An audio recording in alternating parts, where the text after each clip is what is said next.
Welcome to the Putback on SNY.TV. I'm Ian Begley, SNY's NBA insider, and we're here with you with two fantastic guests to talk Knicks for the next half hour.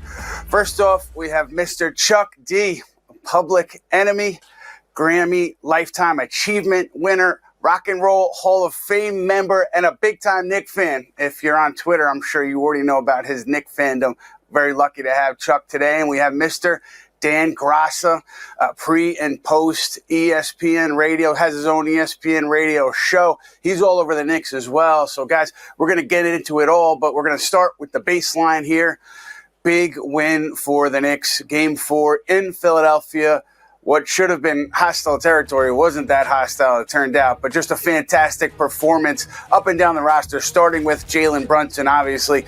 Franchise playoff record, 47 points, 10 assists, but really, you look up and down, you look at the bench, you look at the other starters, everybody had a big moment, it seems, in this game, particularly down the stretch. OG Anunoby, Precious Achiuwa defending Joel Embiid in that fourth quarter. And Chuck, for you, you have watched this team for a long time. Where would you rank that performance by Jalen Brunson game 4 all time?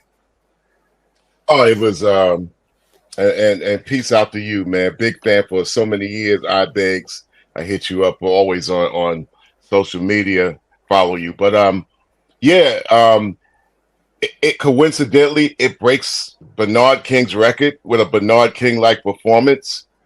As far as the game, I rank it like top 5 as a Knicks fan, and I was happy to be a Knicks fan ever since 1967.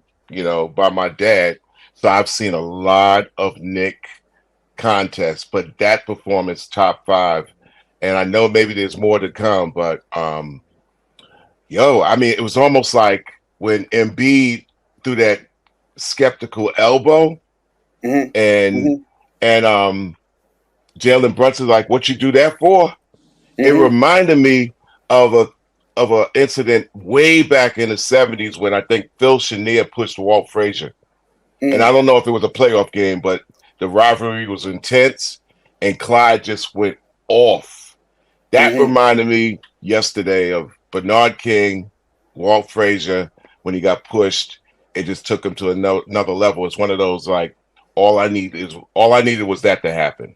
Yeah, you're talking about the highest stratosphere of Knicks performers all time there. Just a remarkable game from Brunson. And Dan, when you think about games 1 and 2 for Brunson, and I thought he was very good in game 3, Knick lost, and then just to another level on Sunday. What do you make of first 2 games of the series versus the most recent 2 for Brunson? Well, I'll tell you guys, the first 2 games, it was a little concerning, right? Because we hadn't really seen back-to-back games for Jalen Brunson where he struggled to that extent. Now, I say struggled because he set the bar so high throughout the regular season. But then you also take the body of work against this Sixers team, even in the regular season meetings. And you know what? They have a matchup that somehow gives Jalen Brunson problems. We talk about the length that they defend him with and the shooting numbers, the points, all that stuff. Didn't really add up to what we were accustomed to seeing from him all year. But then game 3 was a step in the right direction, more like the old Brunson, as you guys said, even though the Knicks couldn't find a way to get the win. And then yesterday is one they're going to be talking about for years and years and years to come. I mean, I don't know what more you can say, but I think that if you're anybody in Sixers land right now, you're probably thinking, all right, we've done all we could, but the real Jalen Brunson is back. Yeah, it's remarkable. It's going to be interesting to see how Philadelphia reacts Tuesday, Game 5 at the Garden.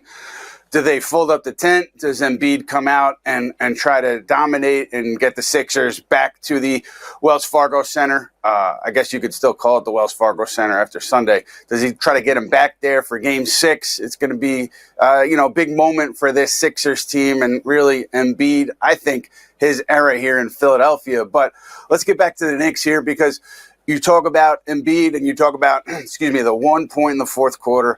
I know a lot of people are saying that he was tired. Nick Nurse probably shouldn't have played him that many consecutive minutes. And I understand that. I totally get it. But at the same time, if you're a star, don't you have to carry your team in that moment when the Knicks are down one center. The other center is on the bench with foul trouble. You're facing their third string big man. No disrespect at all to Precious Achiuwa, who is a very, very fine player, and OG Anunoby, who you have several inches on and many pounds on. You should, I think, score in those moments and deliver, and credit to the Knicks defense for what they were able to do. And Chuck, you look at the two guys I mentioned, OG, Precious Achiuwa, obviously coming over from the Toronto trade.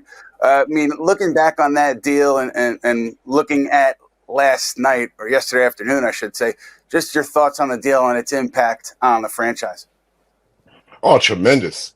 The fact that, you heard OG says, listen, me and Precious already played together, and we were also accustomed to like trapping off something.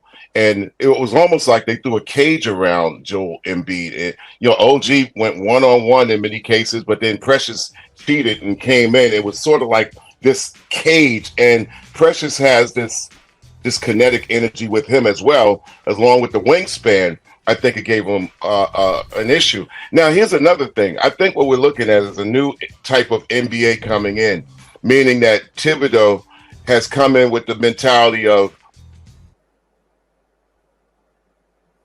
I think we lost Chuck there for a minute. I'm sure we'll get Chuck back momentarily. But Dan, for you, kind of similar topic, but with Anunoby and what he's done, I think games 3 and 4, he started to get going offensively. How important is he, I should say, to where the Knicks are right now, and obviously what they want to do moving forward if you look ahead to maybe Indiana and Pascal Siakam? No, you're absolutely right about that, and no irony, right? Because they're both former Toronto Raptors when you bring up Pascal Siakam there. But look, yesterday you could make the case, Ian, that might have been OG Anunoby's best game as a Knick, period, not just in this series. And remember all that talk during his regular season run with the team, and yeah, they were piling up all the wins with him in the lineup, and he had these outrageous plus-minus numbers with him on the floor. OG Anunoby was a minus player for the first 3 games of this series. And you're like, we're not used to seeing this. And then yesterday, completely forget it. And going into the series, Ian, remember, like, OG Anunoby is a guy who the Knicks are going to put on the best scorer on the other team more often than not. But coming into the Philly matchup, you're like, well, how's he going to be able to stop a guy like Joel Embiid? That's not the matchup for him. He's given up a lot of length. He's given up size, weight, you name it. But the fact that he took on the assignment yesterday with Mitchell Robinson down, you throw in what Precious Achiuwa did, as Chuck was saying there. I mean, that's the epitome of a team right there. These guys doing whatever they have to do for the good of the team, even if they are at a somewhat disadvantage. And look, you can't say anything more about the effort that group gave you over 48 minutes yesterday. I mean, Precious Achiuwa playing the entire fourth quarter. And I know you brought up the trade. I mean, think back to the fact, and we said this so many times, Precious Achiuwa was essentially like a throw-in that trade, right? A lot of people regarded him as just that it was OG Anunoby was the big piece. And think about when his number has been called. And he hadn't played all that much this series so far, but for him to step up like he did yesterday, I don't know if the Knicks win that game without him. Yeah, I mean, Achiuwa did not play first 2 games. He came on the floor when Mitch Robinson got hurt in game 3. And he just has done a lot for a player who was totally out of the rotation to start this series. We asked him about that yesterday. He just talked about that's being a professional. That's what you do as a professional player. You stay ready, you stay prepared, and Precious delivered in a huge way. And talking about OG Anunoby, Dan, in particular, he said he wanted that assignment yesterday. He wanted Joel Embiid, and he took that assignment, and he really was a main reason why the Knicks were able to close things out in Philly. Chuck, I'm coming back to you now. Thank you for jumping back on here. Your opinion of Joel Embiid after watching him night in and night out in this series, has it changed? And if it has, how has it changed? My opinion hasn't changed on him, but he's a monster. He's a wall. I think the Philadelphia management has failed the city. I think it's failed Joel Embiid. I think he's a dude where they're saying, okay, yeah, he's a dirty player, but he's a wall, man. He's 7'2", 280, man. I don't like the way he flopped all the way. He's always flopping on the court like some giant amoeba because he's bound to cause injury. He's a former soccer player. He has ballet type tendencies. He could kind of like throw his body at half the team and just have a specific hit, and him being able to get up unhurt, but everybody wondering like what hit me, a tidal wave, a tsunami. Yes. But I don't think he's intentionally dirty. I think he's just using his tactics. And I think the Knicks' best tactic is doing like, we will wear you out. 48 minutes, 94 feet. Philadelphia couldn't breathe the last 5 minutes. They were sucking for air. When the Knicks had that 5 offensive rebound possession, Philly was cooked. They was done, man. Matter of fact, it took the air out of Wells Fargo as well. The Knicks will wear your brains out. They will scratch your face off, man. And that to me, like, that just left me to the point where I was like, I haven't seen many teams like this. I think Miami Heat culture is the precedent, and Tom Thibodeau is similar. And if you don't face the Knicks condition, you will lose that final 4 minutes. That's why with the Knicks, with our lineup, we're not a runaway team. However, the Knicks are a team, if they stay close, those last 6 minutes of the fourth quarter, that's why the Knicks have always been an uphill trying to come back if they're down type team. If we fall 30 behind, we'll probably end up losing by 9. If we're close, the Knicks, the last 6 minutes are carnivorous, bro. Carnivorous. It's absolutely right. It's the perfect word to describe what you saw yesterday. And Chuck, I'm interested in this question for you. Correct me if I'm wrong, if my math is off. I believe 9 years old you were in '69. And so I don't know how much you saw of that team or the next title team, but this team right now, in terms of your enjoyment or your belief, where do you put this team in the teams that you've watched from the Knicks over the years? It's reminiscent of the UB Brown teams, where you have Bernard King and the rest of the Knicks came at you. UB Brown had 2 lineups. He had 2 centers, Cartwright, Marvin Webster. They came at you. They were relentless. They were 48 minutes. And I think we lost Chuck right there. So I think we have Dan. We have Dan back. Yes, we do. We do have Dan. I'm here, back. buddy. Dan, you have been watching the Knicks for a long time as well. You've been watching these teams in recent years, very specifically, night in, night out. When you look at this group, where would you rank it in terms of the teams since you've been paying close attention? I mean, 2012, 2013, they had a great year, but in terms of where they are right now and what they can build off of, where would you put them? Well, what's interesting? I think you have to take like this one on a specific basis, Ian, because I think you have to factor in not having Julius Randle, right? Because really, Jalen Brunson is the guy who is your really only primary dynamic scorer. Now, Julius Randle's an all-star player, but the fact that he hasn't been part of this ride, unfortunately, you have to kind of push it aside. Just the way this team plays, it's a little like I can almost make the comparison to the 90s Knicks a little bit, because remember all those years, Patrick Ewing was the dude. He was the guy. He was the all-star. But he never had consistently throughout his career like a bona fide number 2, like a Robin to his Batman. Starks was a nice player, made an all-star team. Oakley did his thing. But there was never really that like legitimate number 2 guy. And I think that Brunson is kind of dealing with that right now. Man, we are getting hammered by the internet today. No Dan, no Chuck. Maybe those guys will jump back with us. Maybe we'll give it a minute here. But the one thing that you heard again and again in the locker room yesterday was Game 5. Game 5, getting ready for Game 5. Got to get better for Game 5. Got to look at what we can fix heading into Game 5. And you heard it not only from Tom Thibodeau, you'd expect it from the head coach, but you heard it from everybody who spoke to the media, whether it was Josh Hart, Miles McBride, Isaiah Hartenstein, Precious Achua, OG Anunoby, Jalen Brunson. It was they were talking about how they felt good about this win, but they were ready to turn the page to Tuesday. And to me, that's a sign of a team that has the correct mindset and the mindset that can help you make a long playoff run.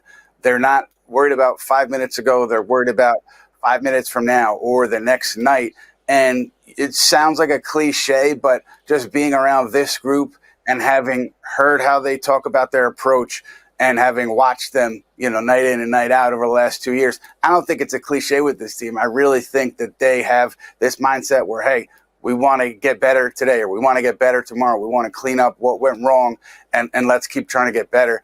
And that's a mindset that I haven't seen a lot in a lot of Knicks teams over the last 10 plus years. I mean, maybe the 12-13 Woodson team, but this team, it just seems to be locked in on the things that matter, the things that help you win games. And to me, if you're a Knicks fan and you've been through a lot, maybe you're hesitant to trust what you're seeing. I understand that, but it seems like there's something sustainable here. It seems like there's a foundation here where you can build a winning program that can be competent and competitive for several years. So it's going to be fascinating to see what happens Tuesday, Game 5 at the Garden. Knicks having a chance to close things out. We're going to close out the show momentarily, but I think if we have Chuck back, I would love to ask Chuck a couple other questions. One, Chuck, for you, we talked a little bit about this before the show. Basketball players, sometimes they want to be entertainers. They want to be in your business. And for you, who you've listened to over the years, who do you think is the best rapper as a basketball player who's tried to do it? Well, we have to give props to Shaq. He was the first platinum rapper. He was in the mix. Dame Lillard today. But I tell you, underrated, Dana Barrows from back in the day. Yeah, definitely had bars.